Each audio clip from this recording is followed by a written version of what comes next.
Question pas compliquée, mais en fait c'est que quand ça a été les projets créa donc pour ma promotion, au début en fait ils m'ont proposé que mon projet soit un projet créa. Donc j'ai réfléchi, j'ai pesé le pour et le contre parce que c'est bien d'avoir un projet créa. On aurait pu, enfin tout mon groupe aurait pu bosser sur mon projet ou un autre groupe, mais c'est pas facile non plus d'être étudiant et porteur de projet à la fois. Enfin ça aurait pu faire quelques tensions. Et en fait au final, j'avais dit oui parce que je me suis dit ça serait une expertise quand même, ça ferait gagner du temps. Et au final, les profs m'ont dit non. Donc voilà, pourquoi ça n'a pas été un projet créa. Ouais, là maintenant ça serait trop avancé parce que projet créa c'est vraiment faire tout le business plan en amont avant de lancer son projet. Et là tout est déjà lancé, si t'es déjà lancé, on sait comment on va avoir des revenus. J'ai des associés en plus maintenant, donc ouais, c'est trop avancé maintenant pour que ça soit un projet créa. Alors ça a stagné pendant un bon moment, puis ça s'est lancé d'un coup. En fait, il faut savoir que il y a un an, j'étais avec un ami web développeur qui travaillait sur le site. Ensuite, celui-ci a trouvé du travail et puis du coup, on a mis fin à la collaboration. Et j'ai dû trouver d'urgence un nouveau web développeur. Et ça n'a pas été simple, puisque j'ai passé du coup quelques mois avec le même site, il n'y avait pas vraiment de changement. Et à ce moment-là, en étant désespérée, j'ai tapé sur Google comment trouver un associé web développeur et j'ai trouvé. Et c'est un web développeur qui est basé à Strasbourg et qui a refait un super site. Et maintenant, du coup, on parle sur du long terme et ça, c'est cool. Donc ça a vraiment boosté d'un coup et c'est super cool. En Et maintenant, un an, ça a beaucoup évolué. T'as eu ouais, en fait, ça s'est fait sur les derniers mois de 2018. C'est à partir de septembre-octobre que ça a évolué d'un coup. Parce que, en fait, j'ai trouvé un premier associé en septembre-octobre, donc qui s'occupe du web marketing, graphisme et tout, qui est un passionné de sneakers, qui fait ça sur son temps libre. Et lui, il est basé à Brest. Et puis après, en fait, c'est en décembre que j'ai trouvé le web développeur et maintenant les trois sur le projet.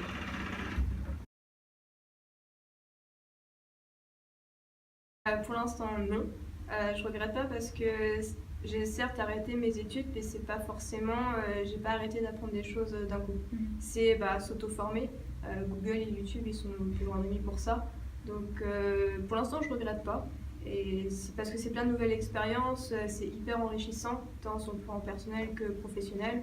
On apprend tellement de choses, on apprend, voilà, le métier que je fais, du coup, c'est franchement.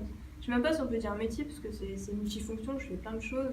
Du montage vidéo, du community management, je gère des partenariats, enfin c'est un peu un métier du digital 2.0 quoi.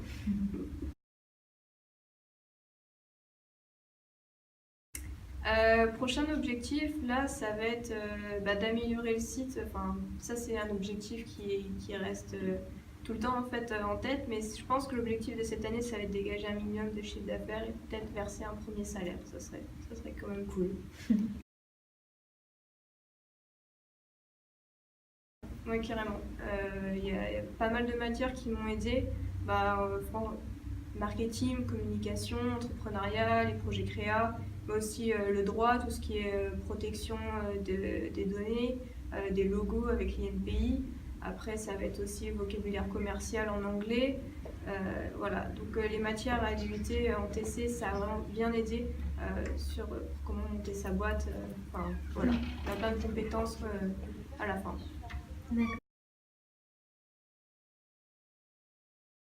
J'essaie de garder du temps libre pour faire des soirées avec mes amis, pour faire du sport aussi. Je fais une séance d'escrime par semaine. Je fais du piano tous les jours aussi pour me détendre. Donc, faut vraiment savoir faire la part des choses, à un moment se dire ok, maintenant tu te détends, tu vas faire autre chose parce que sinon on s'en sort pas et c'est toujours bien de se ressourcer un peu ailleurs, quoi.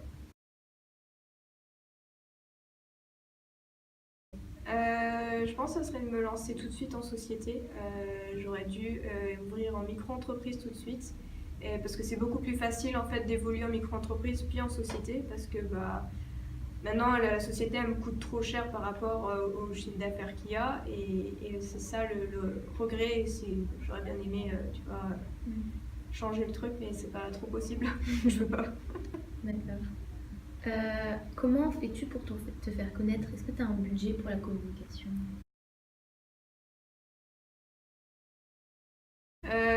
Oui et non, c'est assez aléatoire pour l'instant, c'est uniquement du digital, c'est avec sur les réseaux sociaux, Twitter, Instagram, YouTube, Facebook, LinkedIn aussi pour côté professionnel on va dire. YouTube ça permet de mettre un visage sur l'entreprise et les gens ils apprécient bien. Et après Twitter comme c'est moi qui gère tous les réseaux sociaux, je ne paye pas quelqu'un de community management, donc ça allège quand même le budget on va dire. Mais ça va être des partenariats. Par exemple, dans la semaine dernière, on a fait un partenariat avec Showsport. Donc c'était le premier partenariat qu'on faisait. Et on faisait gagner une paire gratuite en fait, aux gens sur Twitter. Et on a réussi à avoir 1200 retweets. Donc c'était un retweet pour participer. Donc ça faisait 1200 participants en gros. Et ça a été le premier partenariat officiel, mais qui nous fait connaître aussi et qui est bénéfique pour Showsport comme pour nous.